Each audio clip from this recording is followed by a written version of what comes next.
Hello everyone, welcome to Richa's wellness world. और एक बार फिर से आप सभी का मेरे चैनल पे स्वागत है। और आज मैं आपको बताऊंगी कि पिंपल्स को कैसे रोका जाए, इसके लिए क्या उपचार किया जाए, उसके बारे में हम बात करेंगे। लेकिन इसके पहले आप प्लीज़ मेरे चैनल को लाइक करें, सब्सक्राइब करें और बेल आइकन ज़रूर दबाएं ताकि आपको नए नए वीडियोज़ के नोटिफिकेशन मिलते रहें। तो चलिए शुरू करते हैं। सबसे पहले तो क्या हमें ऐसा करना चाहिए जिससे पिंपल ना हो। तो उसके लिए सबसे पहले आपको अपने फेस को दिन में कम से कम 2 बार ज़रूर वॉश करना चाहिए।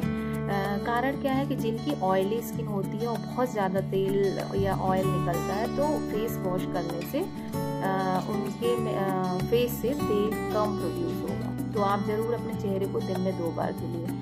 दूसरा होता है कि पानी का इंटेक आप अपनी बॉडी में अच्छा लें। कम से कम 8 से 10 गिलास पानी ज़रूर पिए। इससे क्या होगा, आपकी स्किन हाइड्रेट रहेगी। और तीसरा मेरा एक अच्छी आप नींद लें। कम से कम 8 घंटे स्ट्रेस फ्री रहें, क्योंकि स्ट्रेस से भी पिंपल्स होने लगते हैं आपके फेस में। और जंक फूड, बहुत तला भुना, इन चीज़ों को आप ज़रूर अवॉइड करें, क्योंकि इनसे भी कहीं ना कहीं पिंपल आपके फेस पे आते हैं।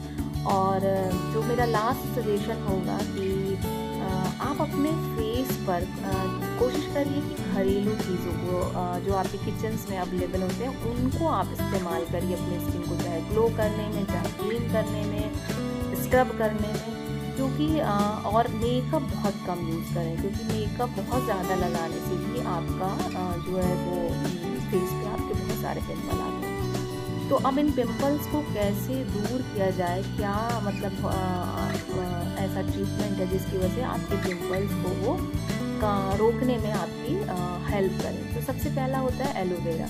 एलोवेरा इसलिए लगाते हैं ताकि उसमें पिंपल्स में सूजन थोड़ी कम हो और लालिमा भी उसमें कम हो। तो इसलिए हम एलोवेरा उस पिंपल पे ज़रूर आप लगाएं और उससे कोई नुकसान भी नहीं होता है।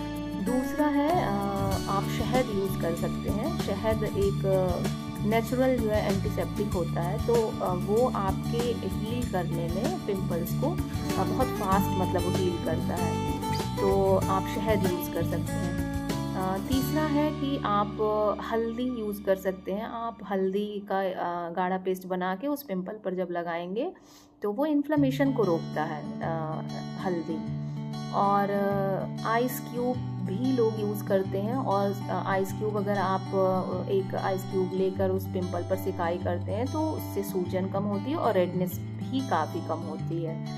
और कुछ लोग जो है कहते हैं कि नीम का, और हाँ मैंने भी यूज़ किया कि अगर आप चाहे आप नीम को बॉयल करके उसके पत्ते को या उसके पानी को उस पिंपल पर जब लगाते हैं तो वो क्या होता है, बैक्टीरिया को मारता है, जिससे कि आपके पिंपल्स वो जल्दी ठीक होते हैं। तो वो भी आप यूज़ कर सकते हैं, उसको भी लगा सकते हैं अपने पिंपल्स पे। तो ये सब कुछ जो है वो उपचार हैं जिसको अगर आप अपने पिंपल्स पर यूज़ करेंगे तो निश्चित तौर पे वो ठीक होने में काफ़ी।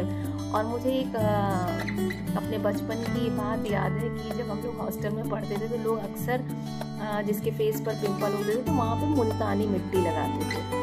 और ऑब्वियस है, मुल्तानी मिट्टी आपकी स्किन को ड्राई करता है, तो कहीं ना कहीं वो पिंपल जो है वो सूखने लगते हैं, तो वो भी फ़ायदा करता है, आप उसको भी यूज़ कर सकते हैं। और पानी का इंटेक बहुत अच्छा रखें, अच्छी नींद लें, जिससे आपके फेस पर पिंपल हो ही ना। और मेरे खुद अभी फेस पे एक पिंपल आया हुआ है, तो वो भी ठीक हो जाएगा। मैंने यही सब चीज़ें उसको मैं लगाती हूँ, ऐसे कुछ भी चीज़ें। तो और सबसे बड़ी बात, आपके फेस पर जब भी पिंपल्स होते हैं ना, तो आप उसको टच मत किया करिए। क्या होता है कि लोग उसको बार बार टच करते हैं, इससे वो पिंपल और बड़ा हो जाता है।